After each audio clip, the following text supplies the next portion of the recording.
Welcome to the Stewards Enquiry on the winners enclosure. Over the course of the next 5 weeks, we're going to be looking at every race at the Cheltenham Festival, and we're also going to be covering off some topics of interest along the way. Chris Dixon joins me, and Chris, it's just nice that it's become a bit warmer and hopefully we've got racing back on track.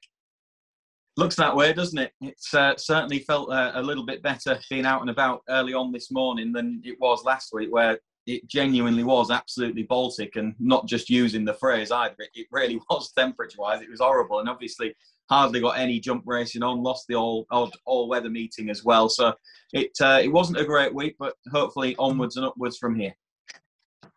It's proved quite tricky for some of the key players going into the festival because they've missed sort of their prep races. Were you surprised with Nicky Henderson's news? Firstly, we'll start with Altior now going straight to the festival. I wasn't that surprised, to be honest.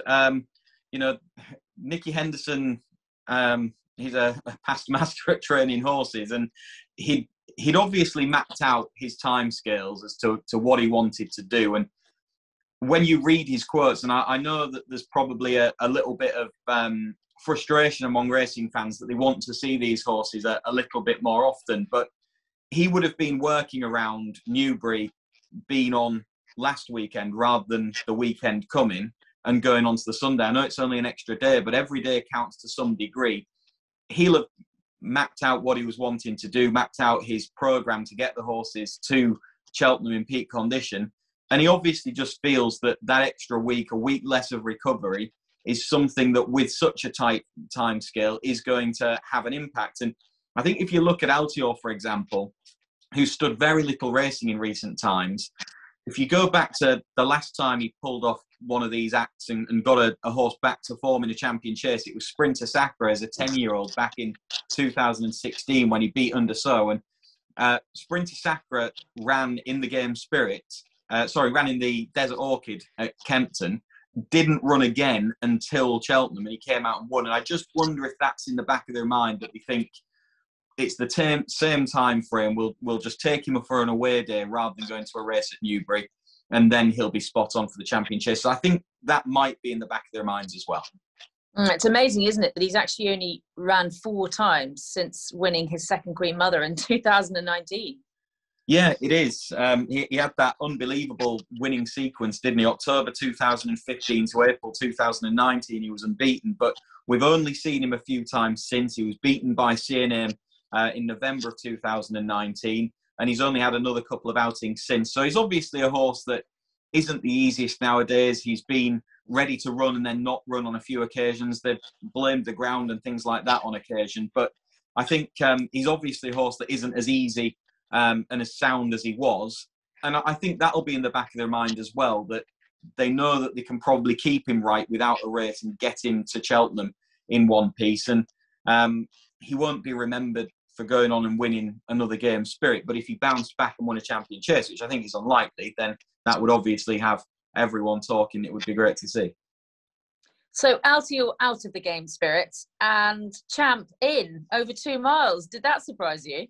That did surprise me. It surprised me more so. Again, when you read Nicky Henderson's reasoning behind it, he's saying that he's a horse who can be quite fresh. He's got plenty of form over 2.5 miles and things like that. And they kind of feel that giving him a run over 3 miles just a few weeks before Cheltenham might not be the way to go. He's obviously a horse reading between the lines that are expecting to be fresh and maybe a little bit free on his seasonal return, and that's a lot less likely to happen over 2 miles in a Game Spirit. Now, he hasn't run over that trip on any occasion over obstacles. His only 2 mile form is in bumpers. So I suspect it'll be too sharp for him, but they're not really thinking about the Game Spirit, are they? They're thinking about the Cheltenham Festival and the Gold Cup. Yeah, and getting the freshness out of him and getting him onto a racecourse. I know he has had that racecourse gallop over 3 miles, but there's nothing like actually the buzz of race day, is there?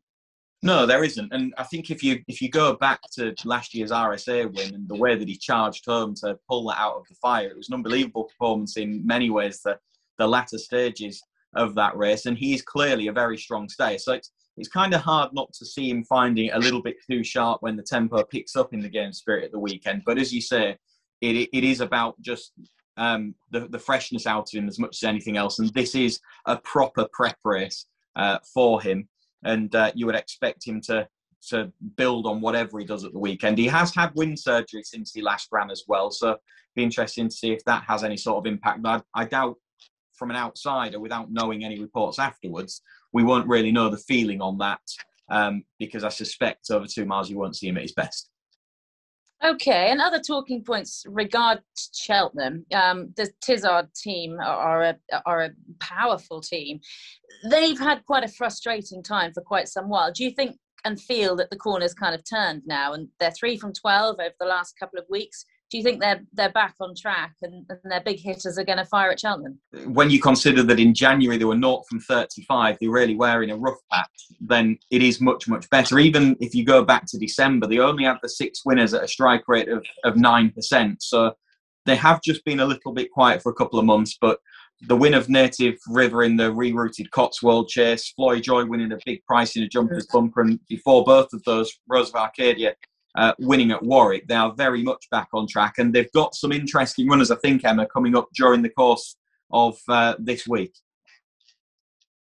I guess it's frustrating from a numbers point of view. You know, season this year, they're 28 winners from 290 runners. 1920, they had 61, 1819, 77, 17, 18, 79. So it's those numbers that are massively down, isn't it? Which, I mean, they must have been pulling their hair out, because there's nothing worse when you haven't got obvious answers for it. Yeah, they must have been to some degree, and without actually checking, they're not a stable that would have too many summer jumps horses. So year-on-year numbers you might think could be down on the basis that some stables would have a few winners during June when there wasn't any jumps racing at all. But there wouldn't be a stable that you'd associate with a lot of summer runners, really.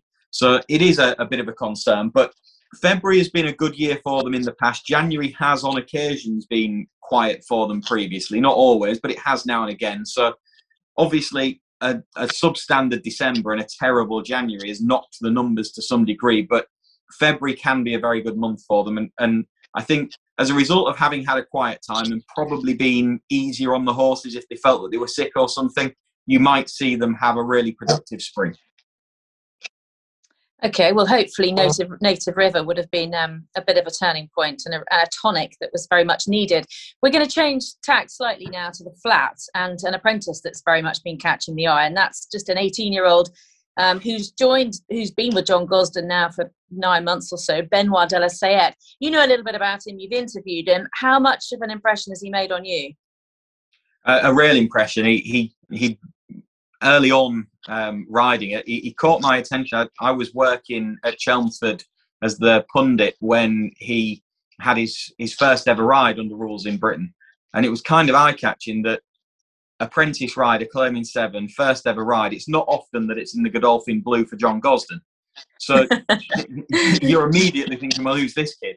Because you know, you normally have your first ride in the trainer's own colours or something in the yard that you're attached to, because he needs to let someone, he kind of has to take the slack. Yeah. And clearly John Gosden felt that Benoit de la Sayette was going to be good enough. I thought that day gave the horse a good ride. His strike rate since, I think you have the numbers to hand, he's knocking on 25%, isn't he? Yeah, he's 8 from 24, which it's incredible how it's happened for him. We were having a chat a little bit earlier on, and the interesting thing about him is he's got the momentum now, but he's not really using it, is it? How much do you think John is going to keep the lid on things and just take it slowly, so he doesn't obliterate his claim too quickly, I suppose? Yeah, I think he's going to be well managed, isn't he? I'm not 100% certain who his agent is, but I'm sure that John Gosden will have a big input. And Benoit de la Sayette's dad was an experienced rider. He was a leading amateur rider in France before he came over to Britain. And he was a big part of the Godolphin operation himself, I think. And then at James Fanshaw's, his father, when he came over. So he's got the right kind of team behind him to keep him right. I don't think we'll know the answer to that fully until we get into the turf season, but I think they will manage him. I think John Gosden will have an eye on some of the big handicaps and thinking that he would be willing to give Benoit a chance in those to use a claim on a highly weighted horse, perhaps. And I suspect that they won't want him rattling off through the claim in absolutely no time, because to an extent, there is only so much you're going to learn riding around the same few all-weather tracks week in, week out. So they'll want him to have plenty of opportunities on the grass. We've seen with another of the apprentices that has been a slower burner, but suddenly burst onto the scene in Laura Pearson, that she's decided to take a full month off during February and not ride. She won't be back until March. So it is something that you see them do, seen them being managed. But the one thing you'd say with Benoit de la Sayette is that he's got the right people around him to be well managed, and they'll make the right calls. And how significant is it, do you think, that John Gosden's taken on an apprentice, the first time in 29 years? Yeah, I didn't know it was the first time. I was kind of racking my brains and thinking, well, I can't think of one. And so you're obviously aware that it is his first apprentice in 29 years. And I think that's massively significant, to be honest. And on every level, this young lad seems to be extremely promising. His what we've seen of him on the track has been good. His strike rate is good. He looks tidy. He just doesn't look like a £7 claimer that's less than 30 rides into his career. And when you speak to him, he's clearly clued up and a level-headed young lad. So I think he's got a massive future ahead of him if he keeps on the right track. Yeah, totally agree. His progress will be very interesting indeed to track. Reverting our attention back to Cheltenham now, what's your take on how fair the Irish horses are handicapped by the English? I think on balance, Emma, I think the handicappers do a pretty good job of getting it about right. My feeling is that you kind of look and think, well, the Irish handicappers seem to do particularly well, but it's not as if they've absolutely wiped the floor with the British handicappers at the big meetings along the way. If anything, they tend to do better in the graded races than just the handicap. So I think the handicappers probably get it about right. I totally agree. There's 9 handicaps at the festival this year, and I went back and I looked at the last 6 winners of each of them, and it's pretty level. To be perfectly honest, actually, the English are slightly on top, but there's not a lot between them. But what it is interesting when you go through them is how good some of the Irish winners have been of some of our handicaps. Your Don Polies, your Presenting Percy's. Is there a case to say that sometimes we can get some extremely good, unexposed Irish horses in handicaps? I think that's definitely true. Aplutard would be another example. He won the novices handicap at the festival, didn't he? Before going off favourite, I think, for the following year's Ryanair, and he's right there in the Gold Cup picture this time around, in a horse that I'm sure will run well in that. The names that you mentioned there, that I think that's the key, really. Again, off the top of my head, without having any particular evidence to back it up, my feeling is that the more exposed Irish handicappers probably don't do particularly well, but the ones that do extremely well will be those unexposed, particularly the novices, that they've run in Ireland against the very best of the Irish novices. They know that they're not up to getting the better of them, and so they revert to a handicap. Sometimes they've got a fair enough mark because they've been beaten an awful long way, but by potential superstars, and they end up in handicap company having knocked heads with top level novices, and themselves they've just got a little bit in hand of their mark. I don't think it's a function of Ireland or England. I just think it's the races that they're in. It's the fact that the Irish races, I feel, have a little bit more depth to them. Well, last week we focused on the top novice hurdles of the festival. This week we're going to focus on the top novice chases. We'll start with the Arkle. And this is turning out to appear to be some match between the top 2. It is. It's a tremendous race between them, isn't it? We discussed this last week after Energumene had won again over in Ireland. And I said at the time that I was still favouring Shishkin. And in a sense, I am. But the flip side of that is, last week when we spoke about it, I hadn't looked at the prices. And ultimately, it's whether you're just trying to pick the most likely winner of the race, or whether you're trying to find the horse that's the best value, in a sense, who's got the better chance than their price suggests. And should really the difference be, as it is at the minute, 10 to 11 Shishkin, 5 to 2 Energumene? Is there that much difference between them? Probably not. And if I was forced to have I agree. I don't think so. No. That's what slightly sways it. You think, actually, Energumene at 5 to 2 slightly more attractive, because is there that much between them on what we've seen? It's difficult to know, isn't it? It is difficult to know, but Energumene's times are very good. He's in a top stable, so is Shishkin. They basically, whatever you say about one of them, you can say about the other one. The one thing that Shishkin has got is Cheltenham Festival winning form, so you factor that in a little bit. But I'd be, just in my head, I expected to put up the market and basically see it as those two completely dominant, which they are, but then sort of be thinking on the day, even money, something like that, Shishkin, Energumene, more like a 6-4 shot. As it is, Shishkin's a little bit shorter, a shade of odds on, and Energumene is 5-2, as big as 11-4 in place, and a few have got him at 9-4. So on balance, I have to go down my punter's mentality and think one horse is overpriced, the other is about right. Shishkin is the more likely winner, but if I had to have a financial investment, it would have to be Energumene. No, I totally agree with what you're saying. Do you think come the day they'll be a little bit closer regards their prices, or do you think it is now what it is? Given obviously, fingers crossed, they both have a perfect preparation. I can see the prices being something more akin to what I just said. I think I can't see Shishkin shortening a great deal more than where he's at.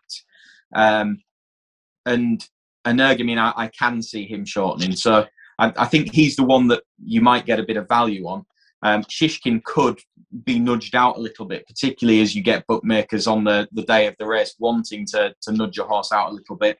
The interesting way to play the race potentially could be from an each-way angle, couldn't it? Because given that you've got the two big guns that are going to go head-to-head here, a good number might well decide to swerve it.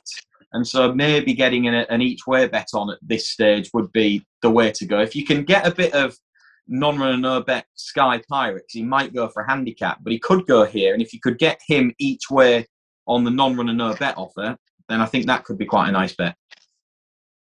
But basically, you think it's all about the big two? Yeah, basically, I think it's all about the big two. And if I had to have a bet, and I'm not going to, but if I had to, Energumene would be the one that I back. And I say I'm not going to. I might be half tempted. If those prices are there on the day, I probably would end up backing. Okay, and what about the Marsh Novices Chase? Again, we've got a short price favourite here in the shape of Envoi Allen, who is hard to fault. We've got a lot of short price Irish horses dominating a lot of our top races, but he's done nothing wrong, has he? And people have tried to find faults along the way, but it's quite hard to.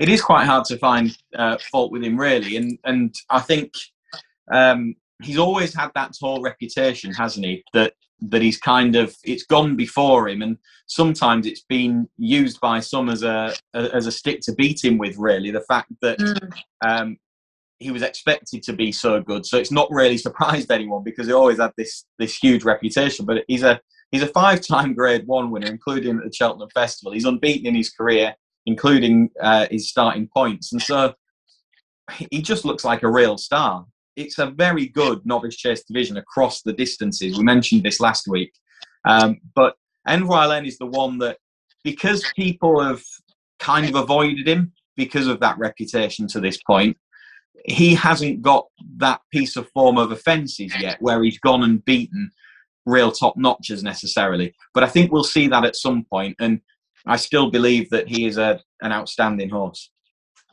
Yeah, I totally agree. His average winning distance is just over 4 lengths. He's not a horse that ever goes and obliterates a field. He just does enough, but he's pretty special on what we've seen so far. What's an alternative? I mean, again, the obvious thing to do is look for some each-way value here. Yeah, and I guess the race at Sandown where Sporting John wore down Shan Blue would be a reasonable enough place looking at the market to try and find that alternative. I must admit, for all that Sporting John came out on top on that occasion, it was brutal conditions at Sandown. They were walking home, and I don't think that's really what Shan Blue wants. I think Shan Blue will reverse that form with Sporting John if the two of them line up in this race. And if I was going to have an each-way bet in the race right now, it would be Shan Blue. He's a strong travelling horse. The track will suit him really well. The ground, whatever happens with it, it can't be as bad as it was at Sandown that day. I'm sure it can't. So that would suit him. And if I was going to have an each-way bet right now, it would be Shan Blue. Okay, well, I'd be looking at Chatham Street Lad each way. He's 3 from 5 over fences this term. He's improving, certainly improved 4 fences. Good effort, I thought, beating Midnight Shadow in the Caspian Gold Cup. And then it was too sharp over 2 miles one last time. He's a decent price, and that was my sort of each way stab in the dark. But yeah, very, very different, to be honest, to look beyond the favourite Envoi Allen.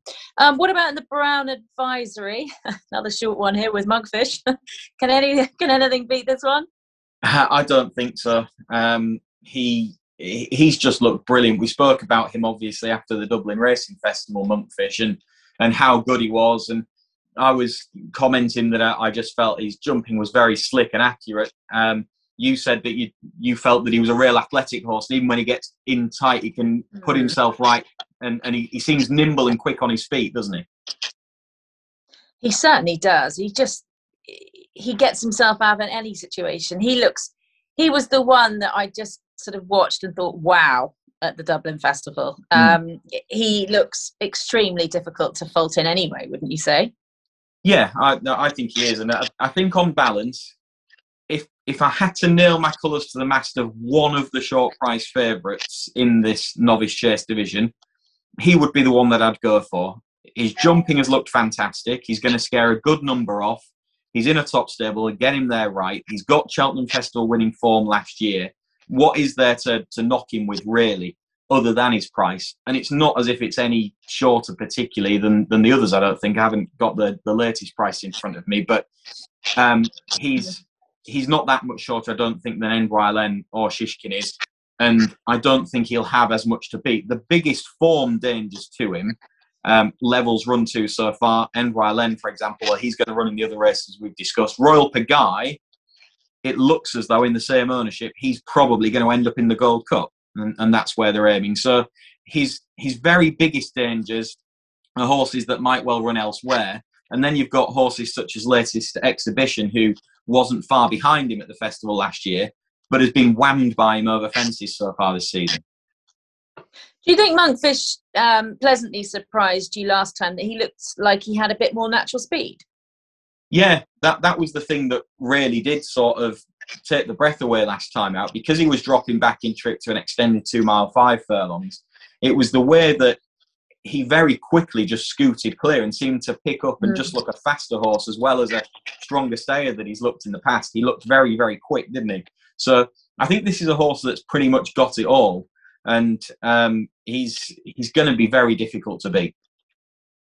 So Royal Pagaille may or may not line up. The big breakaway, do you think this will be his target? I think it probably will. They could go down the route of running him in the National Hunt Chase over 3 miles 6. That is now. It's been reduced from 4 miles. They may well look to go down that particular route. He's going to need to jump better than he did at Kempton when he was behind Shan Blue over Christmas. That's something that will have to improve, but that could be helped by going up in distance a little bit. He obviously ran very well at last year's Cheltenham Festival in the intermediate distance novices hurdle.